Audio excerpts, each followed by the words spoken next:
नमस्कार दोस्तों। China Pakistan economic corridor 3000 kilometre का एक कॉरिडोर है जहां पर highway, railway, pipeline, infrastructure project, electricity project, ये सब कुछ चाइना के द्वारा चलाए जाते हैं, जिसके जरिए जिंगजियांग के अंदर काशगर से ग्वादर की कनेक्टिविटी पाकिस्तान के अंदर जोड़ी जाती है। ये बेल्ट एंड रोड इनिशिएटिव का भी भाग है। हालांकि भारत जो है वो चाइना पाकिस्तान इकोनॉमिक कॉरिडोर का विरोध करता है। इसके पीछे कारण क्या है? इसके पीछे एक सिंपल सा कारण ये है कि चाइना पाकिस्तान इकोनॉमिक कॉरिडोर को अगर आप ध्यान से देखोगे तो ये पाकिस्तान ऑक्यूपाइड कश्मीर यानी कि गिलगिट बाल्टिस्तान वाले रीजन से जाता है, जो कि भारत की सोवरेन टेरिटरी है। अगर यहां से कोई कॉरिडोर निकाला जाता है तो भारत से परमिशन क्यों नहीं ली गई, और अगर भारत से परमिशन नहीं ली गई तो इस कारण से भारत जो है वो इस कॉरिडोर का विरोध करता है। सवाल उठता है कि चाइना यहां पर क्यों निवेश कर रहा है? तो चाइना के निवेश करने का कारण यह है कि देखो, एक तो कनेक्टिविटी का इशू है। चाइना को अगर आप देखोगे और उसको सऊदी अरेबिया जाना है तो आप सोचो वो कैसे जाए। या तो वो समुद्र के रास्ते से आएगा तो वो इधर से होते हुए जाए, अगर वो जमीन के रास्ते से जाना चाहता है तो वो अफगानिस्तान, ईरान, इराक ऐसे करते हुए सऊदी अरेबिया जाएगा। कई सारे देश बीच में आएंगे तो कई सारे रेगुलेशंस बीच में आएंगे। साथ में क्या है कि रास्ता जो है बड़ा हो जाएगा। साथ में अगर अफ्रीका जाना है तो हो गया फिर तो कल्याण। ऐसी कंडीशन में चाइना ने क्या किया कि यहाँ चाइना पाकिस्तान इकोनॉमिक कॉरिडोर बना दिया, जिसके कारण समुद्र का एक्सेस मिल गया तो इंडियन ओशन में प्रेजेंस भी हो गई। सऊदी अरेबिया वगैरह से तेल लेना आसान हो गया। साथ में जिबूती वगैरह के अंदर इसके जो नेवल बेस हैं उसके ऊपर भी ये नजर आसानी से रख सकता है। तो ऐसा अभी चाइना जो है वो देख रहा है। इतना ही नहीं, चाइना जो है वो इंडिया को काउंटर करने के लिए भी पाकिस्तान के अंदर अपनी प्रेजेंस बनाता है, जिसी के कारण से हम लोग कहते हैं कि भारत के नॉर्दर्न बॉर्डर के अंदर हमको ट्विन बॉर्डर चैलेंज जो है वो देखने को मिलता है। अब इसी दौरान के अंदर क्या होता है कि चाइना के द्वारा जब पाकिस्तान के अंदर इतना इन्वेस्टमेंट किया जा रहा है तो पाकिस्तान को ये मंजूर है क्या? देखो, पाकिस्तान को चाहिए इन्वेस्टमेंट, पाकिस्तान को चाहिए इंफ्रास्ट्रक्चर प्रोजेक्ट, तो पाकिस्तान इसको सपोर्ट करता है। हालांकि हर व्यक्ति पाकिस्तान के अंदर चाइना के इन्वेस्टमेंट को सपोर्ट नहीं करता।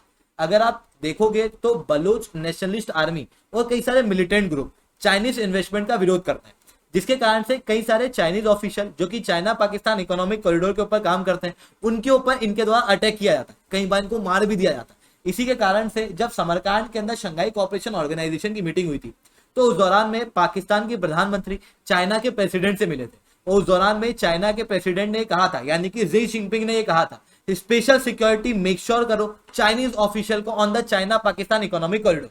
रिसेंटली क्या हुआ है कि अगर आपको याद होगा तो कम्युनिस्ट पार्टी ऑफ चाइना की कांग्रेस हुई थी, जिसके अंदर जी जिनपिंग वापस से चुनाव जीत गए, जिसके बाद में जी जिनपिंग जो है वो अब देखा जा रहा है शायद पूरी जिंदगी भर चाइना के ऊपर राज करेंगे जब तक वो जिंदा है। ठीक है, जब से वो वापस से प्रेसिडेंट बन के उभर के आए हैं तब से पहले हेड ऑफ स्टेट के रूप में पाकिस्तान के प्रधानमंत्री जो है वो वापस से चाइना पहुंचे हैं। और जब चाइना पहुंचे हैं तो चाइना ने यहां पर डीप कंसर्न शो किया, कहा है कि चाइनीज ऑफिशियल जो कि चाइना पाकिस्तान इकोनॉमिक कॉरिडोर के ऊपर काम करते हैं उनके ऊपर पाकिस्तानी मिलिटेंट द्वारा अटैक किया जाता है, तो पाकिस्तान जो है वो उनकी सिक्योरिटी मेक श्योर करे। और अगर पाकिस्तान ऐसा नहीं कर सकता तो चाइना की सिक्योरिटी एजेंसी को पाकिस्तान के अंदर अलाउ करे। अगर पाकिस्तान की सिक्योरिटी एजेंसी वहां पहुंची तो हम लोग सारी चीजें ठीक कर देंगे। हालांकि इस्लामाबाद इस चीज को लगातार रजिस्टर करता आ रहा है, तो ये चीज हम लोगों को देखने को मिल रही है। साथ में इस इकोनॉमिक कॉरिडोर की वजह से इंडिया को क्या इश्यूज देखने को मिल रहे हैं और इंडिया ने क्या जवाब अभी पाकिस्तान और चाइना को दिया है उसे समझेंगे। बट उसके पहले आप लोग मेरे साथ में SRC10 टेलीग्राम ग्रुप के ऊपर जुड़ सकते हो। क्लास की अपडेट पीपीटी पीडीएफ आपको यहाँ मिल जाती है। इसके अलावा रोज सुबह 8 बजे द हिंदू एनालिसिस की क्लास मेरे द्वारा पाथफाइंडर चैनल के ऊपर लाइव ली जाती है। कोशिश क्या करो कि यहाँ पर आप मेरे साथ में लाइव जुड़ो। इसके अलावा अनअकैडमी के ऊपर सब्सक्रिप्शन लेना है तो आप लोग कोड यूज कर सकते हो SRC10। देखो दोस्तों, बात कुछ ऐसी है कि पाकिस्तान ऑक्यूपाइड कश्मीर के ऊपर से जब चाइना पाकिस्तान इकोनॉमिक कॉरिडोर को निकाला गया तो भारत को उसके ऊपर पहले से कंसर्न था। अब रिसेंटली क्या कहा जा रहा है, पाकिस्तान और चाइना के द्वारा रिसेंटली जो मीटिंग हुई थी चाइना के अंदर, तो उसके अंदर ये कहा गया कि हम लोग तो अफगानिस्तान के अंदर भी चाइना पाकिस्तान इकोनॉमिक कॉरिडोर को ले जाएंगे। अब इसकी वजह से भारत को क्या इशू? भारत को इसकी वजह से सिक्योरिटी इश्यूज जो है वो क्रिएट हो रहे हैं। देखो, पाकिस्तान यहां पर आपको दिखाई दे रहा है, ये FATF की ग्रे लिस्ट के अंदर था अभी, जिसके कारण से इसे कहा गया था कि आतंकवादियों के खिलाफ अपने एक्शन लो। हालांकि पाकिस्तान ने कुछ आतंकवादियों के खिलाफ एक्शन लिए, कुछ आतंकवादियों को अफगानिस्तान के अंदर डिपोर्ट कर दिया। कई सारे आतंकवादी आज अफगानिस्तान के अंदर, जैश-ए मोहम्मद, लश्कर-ए-तैयबा जैसी कई सारे आतंकवादी संगठन वहां पर अपनी ट्रेनिंग दे रहे हैं आतंकवादियों को अफगानिस्तान के अंदर।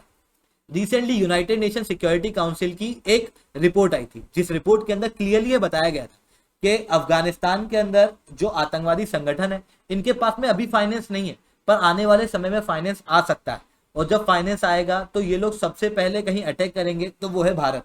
क्योंकि इस रीजन के अंदर पहले आतंकवादी संगठनों के दो अलग अलग टारगेट हुआ करते थे, एक था अफगानिस्तान, एक था भारत। अब अफगानिस्तान जब से कब्जे में आए हैं तो अब भारत के ऊपर इनका पूरी तरीके से फोकस रहेगा। ऐसी कंडीशन में भारत को पहले ही अफगानिस्तान के अंदर बैठे आतंकवादियों से खतरा रहता है। पाकिस्तान उन आतंकवादियों को सपोर्ट भी करता है, इवन चाइना भी करता है। चाइना बार बार टेक्निकल होल्ड लगाता है जब भारत इन आतंकवादियों को आतंकवादी घोषित करने जाता है 1267 की समिट के अंदर, कमेटी के अंदर, यूनाइटेड नेशन सिक्योरिटी काउंसिल की।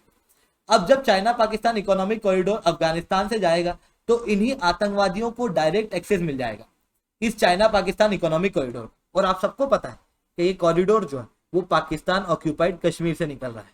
तो ऐसी कंडीशन में कश्मीर आना काफी इजी हो जाएगा इन आतंकवादियों का। इवन चाइना और पाकिस्तान इनको काफी ज्यादा सपोर्ट भी कर सकते हैं आने वाले समय में। इस कारण से भारत जो है वो चाइना पाकिस्तान इकोनॉमिक कॉरिडोर का विरोध करता है। इवन रिसेंटली क्या हुआ था कि चाइना और पाकिस्तान जब मिले तो इन्होंने ये कहा, चाइनीज ऑफिशियल ने कहा कि देखो कश्मीर का इशू जो है वो काफी पुराना हो गया, ऐतिहासिक इशू है, अब इसको पीसफुली और प्रॉपरली रिजॉल्व करना काफी ज्यादा जरूरी है। तो हम लोग इसको रिजॉल्व करेंगे यूनाइटेड नेशन चार्टर के अनुसार और यूनाइटेड नेशन सिक्योरिटी काउंसिल के अंदर एक रेजोल्यूशन पास करके, साथ में एक बायलैटरल एग्रीमेंट करके। भारत ने इसके ऊपर भी अपना कंसर्न शो किया और स्वाभाविक सी बात है करेगा भी। क्यों? क्योंकि पाकिस्तान ऑक्यूपाइड कश्मीर यानी कि गिलगिट बाल्टिस्तान वाला रीजन भारत का इंटीग्रल भाग है। ये हमारा इंटीग्रिटी का इशू है, ये हमारा इंटरनल इशू है। इसके अंदर हम लोग किसी भी थर्ड पार्टी को अलाउ नहीं करते कि आप इसके अंदर इंटरफेयर करो। इसी कारण से भारत के जो फॉरेन सेक्रेटरी हैं अरिंदम बागची, उनके द्वारा एक स्टेटमेंट दिया गया जिसके अंदर उन्होंने क्लियरली चाइना को चेतावनी दी, जिसके अंदर उन्होंने कहा है कि China Pakistan economic corridor India की सॉवरेनिटी और इंटेग्रिटी के ऊपर थ्रेट है और ये हमारी सॉवरेन टेरिटरी से जाता है। इस तरीके का कोई भी फोर्सफुल ऑक्यूपेशन थर्ड पार्टी का भारत अलाउ नहीं करेगा। ये इलीगल, इलेजिटिमेट और अनएक्सेप्टेबल है और भारत ऐसे प्रोजेक्ट के प्रति अपना रवैया उसी तरीके का रखेगा कि ये इलीगल है, इलेजिटिमेट है और अनएक्सेप्टेबल है। इतना ही। भारत के फॉरेन सेक्रेटरी द्वारा एक और स्टेटमेंट दिया गया जिसके अंदर उनके द्वारा इस चीज का भी जवाब दिया गया, जिसके अंदर उन्होंने कहा था, चाइना और पाकिस्तान ने कहा था कि हम लोग यूनाइटेड नेशन सिक्योरिटी काउंसिल से एक रेजोल्यूशन पास कराएंगे। इन्होंने कहा कि जम्मू कश्मीर और लद्दाख यूनियन टेरिटरी इंडिया का इंटीग्रल भाग है, इसके ऊपर किसी भी तीसरे देश को बोलने का कोई अधिकार नहीं। और जहां तक रही बात यूनाइटेड नेशन सिक्योरिटी काउंसिल के रेजोल्यूशन की, तो भारत कंसिस्टेंटली उसको रिजेक्ट करता है। इवन जब चाइना और पाकिस्तान मिले तो चाइना और पाकिस्तान ने यह भी कहा कि भारत जो है वो काउंटर टेररिज्म इशू का पॉलिटिसाइजेशन करता है। यहां पर चाइना और पाकिस्तान क्या कहना चाहते हैं? कई सारे पाकिस्तानी आतंकवादी होते हैं जैसे मक्की, जैसे हफीज सैयद, इन्हें भारत और अमेरिका के द्वारा रिजोल्यूशन पास करा के आतंकवादी घोषित कराने की कोशिश की गई थी यूनाइटेड नेशन सिक्योरिटी काउंसिल की 1267 कमेटी के अंदर। हालांकि चाइना ने इन सारी चीजों के ऊपर टेक्निकल होल्ड लगा दिया। चाइना आतंकवाद को सपोर्ट करता हुआ क्लियरली दिख रहा है, खास रूप से पाकिस्तानी आतंकवाद का। और उसी दौरान में पाकिस्तान कह रहा है कि भारत जो है वो पॉलिटिसाइज कर रहा है। तो इट इज कंप्लीटली हिपोक्रेटिक रवैया जो हम लोगों को चाइना का देखने को मिल रहा है। अब इसी के अलावा जब चाइना और पाकिस्तान की मीटिंग हुई तो इसके अंदर चाइना और पाकिस्तान ने आपस में कई सारी बातचीत की। वही घिसी पिटी बातचीत है कि आप ये हमारे दोस्त हो, आप ये हमारे माए बाप हो, उस तरीके की इन्होंने बातचीत की। पाकिस्तान ने कहा कि देखो हम लोग को पूरे वर्ल्ड के लिए चाइना की आज आवश्यकता है। अब ये सारी चीजें पाकिस्तान चाइना को क्यों कर रहा है, मतलब इतना सपोर्ट क्यों कर रहा है? इसके पीछे एक सिंपल सा कारण है, लोन। देखो पाकिस्तान जो है वो भारी मात्रा में आज लोन के अंदर डूबा हुआ है। पूरी तरीके से उसकी इकोनॉमी जो है वो ध्वस्त हो चुकी है। आईएमएफ से भी इन्होंने लोन लिया हुआ है। आईएमएफ के अलावा जो नॉन पेरिस क्लब हैं उनसे बायलैटरल रूप से इन्होंने लिए हुए हैं लोन, जिसके अंदर केवल चाइना से 23 बिलियन डॉलर तक का लोन लिया। टोटल लोन 27 बिलियन डॉलर का है नॉन पेरिस ग्रुप से, है ना।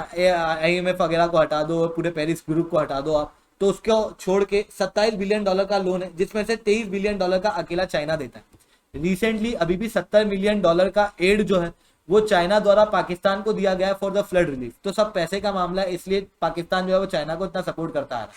तो दोस्तों आज के लिए इतना ही रखते हैं। लेक्चर अच्छा लगा हो तो लाइक करो, लेक्चर बहुत अच्छा लगा तो SRC10 कमेंट करो। अगर आप लोगों को अनअकैडमी के ऊपर सब्सक्रिप्शन लेना है तो आप लोग कोड यूज कर सकते हो SRC10। जिसके बाद में आप लोगों को मेरे द्वारा personally one on one mentorship मिलेगी, जहां पर मैं आप लोगों को बताऊंगा आपको क्या पढ़ना है, किस तरीके से पढ़ना है। हर एक स्टेप पे मेरे द्वारा पर्सनल गाइडेंस दी जाएगी। हर हफ्ते आप लोग मेरे को कॉल करोगे, हर हफ्ते मेरे द्वारा आप लोगों को टारगेट दिए जाएंगे।